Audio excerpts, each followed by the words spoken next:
Cerca da metade da população argentina declara apoiar a reforma trabalhista proposta pelo governo. A outra metade afirma rejeitá-la.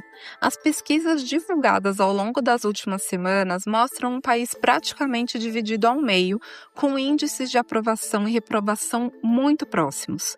Esse dado por si só já revela a dimensão política do que está em curso.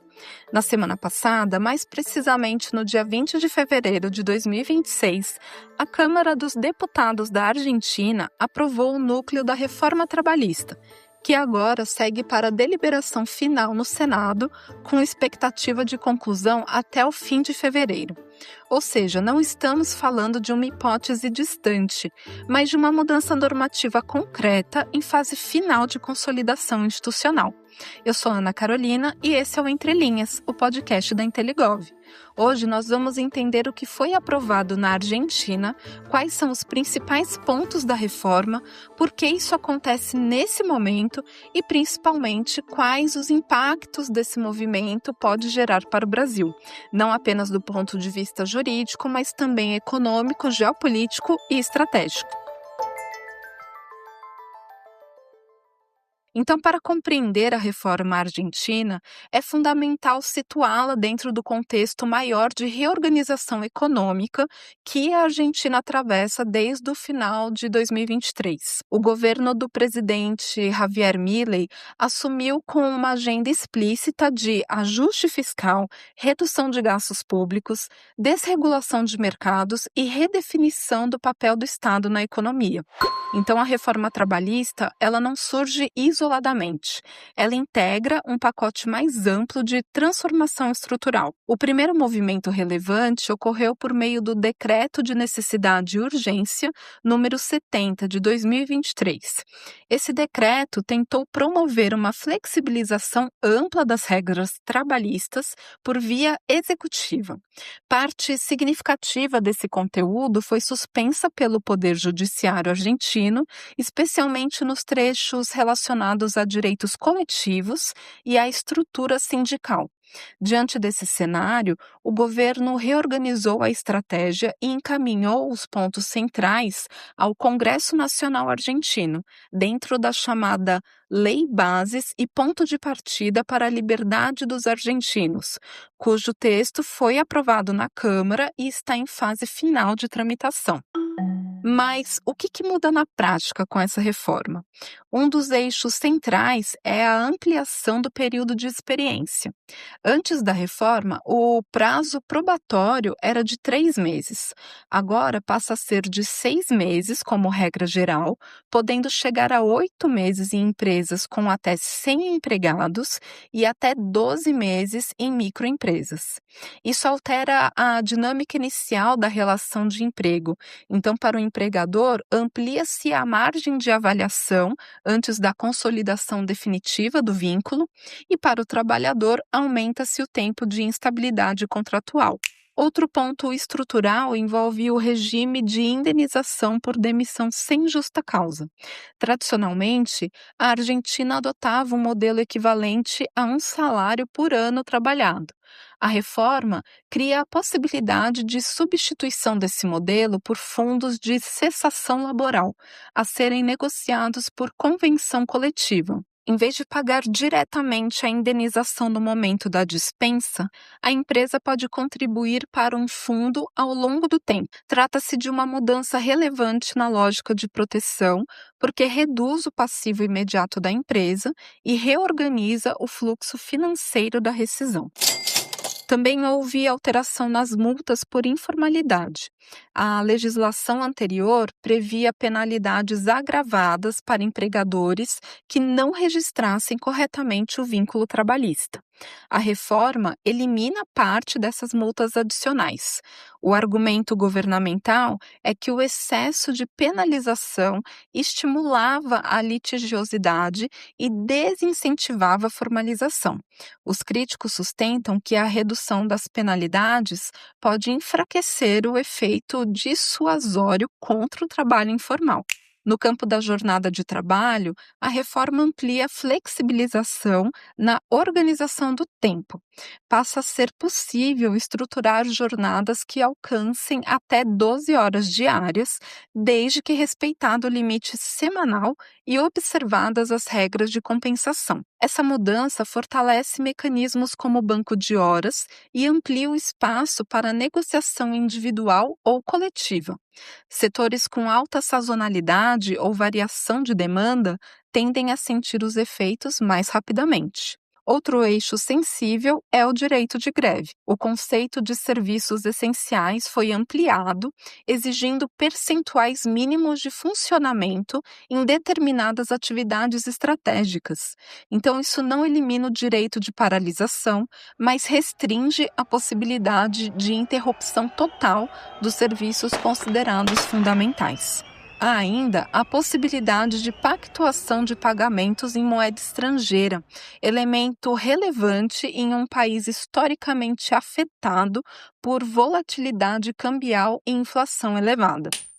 Diante desse cenário, 3 indicadores serão fundamentais para avaliar os efeitos da reforma: a formalização do emprego, a rotatividade e judicialização trabalhista. Se a promessa governamental se concretizar, veremos o aumento de contratações formais e redução dos conflitos judiciais. Caso contrário, poderá haver a elevação de rotatividade e a intensificação de tensões sociais. Agora, trazendo o olhar para o Brasil, é inevitável lembrar da reforma trabalhista de 2017, instituída pela Lei nº 13.467. Aquela reforma também foi apresentada sob o argumento da modernização e estímulo ao emprego formal. Ela fortaleceu o negociado sobre o legislado em temas específicos, permitiu banco de horas por acordo individual, criou o trabalho intermitente e alterou profundamente o financiamento sindical ao extinguir a contribuição obrigatória. O Brasil, portanto, já percorreu parte do caminho da flexibilização que a Argentina percorre agora. No entanto, existem diferenças estruturais importantes. A primeira é constitucional. O artigo 7º da Constituição Federal estabelece um rol extenso de direitos fundamentais trabalhistas. Então, qualquer alteração estrutural precisa respeitar esse núcleo. Isso impõe limites jurídicos mais rígidos do que aqueles observados no sistema argentino. A segunda diferença envolve o Fundo de Garantia de Tempo de Serviço, o FGTS. O Brasil já opera com um sistema público de poupança compulsória vinculada à dispensa. Alterações profundas no regime de desligamento passam necessariamente pelo debate sobre o FGTS e, possivelmente, pelo Supremo Tribunal Federal. A terceira diferença está na estrutura da Justiça do Trabalho brasileira, que possui tradição consolidada e alto grau de litigiosidade. Mudanças normativas costumam gerar ciclos intensos de judicialização até que o entendimento jurisprudencial se estabilize. E aqui entramos na parte que mais nos interessa: quais seriam os impactos da reforma argentina aqui no Brasil? O primeiro impacto possível é o da competitividade relativa.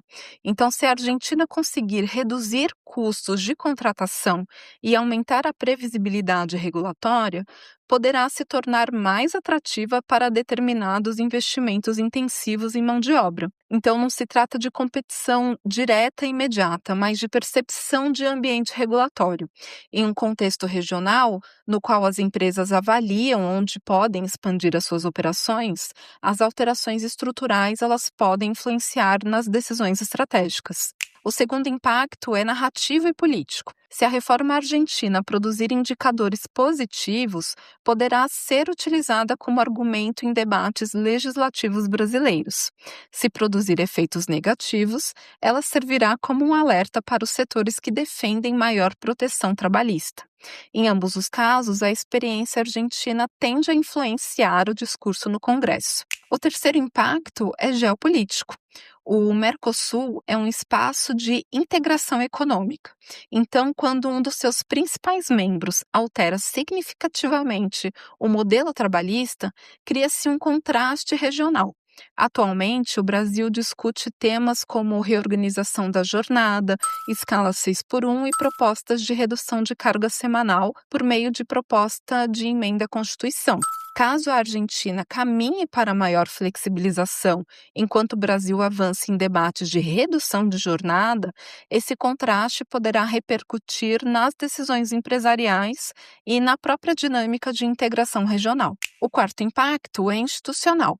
A reforma argentina pode acelerar os debates no Brasil sobre o FGTS, negociação coletiva, serviços essenciais e regulamentação do trabalho por plataformas digitais, não necessariamente para replicar o modelo, mas para redefinir as prioridades estratégicas.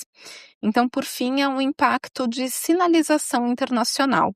As reformas estruturais, elas comunicam intenção ao mercado global. Se a Argentina consolidar a sua reforma até o fim de fevereiro, enviará ao mercado uma mensagem clara de reposicionamento regulatório. Isso não obriga o Brasil a seguir o mesmo caminho, mas pode influenciar o ambiente de comparação entre os dois países na disputa por capital produtivo. Então, a pergunta não é se o Brasil copiará a reforma argentina. A pergunta é como esse movimento vai reorganizar o debate brasileiro por contraste. Ele pode fortalecer argumentos de flexibilização em alguns setores e reforçar argumentos de proteção em outros. Pode acelerar as discussões já existentes e influenciar a narrativa sobre a competitividade regional. No fim das contas, a política trabalhista é política econômica e a política econômica é estratégia de desenvolvimento. Quando um país da nossa região altera o seu modelo estrutural de trabalho, os efeitos não ficam restritos às suas fronteiras. Eu sou Ana Carolina, esse foi o Entre Linhas, e se você gostou desse episódio, compartilhe com quem também pode se interessar pela reforma trabalhista na Argentina. E eu te espero no próximo programa. Até lá!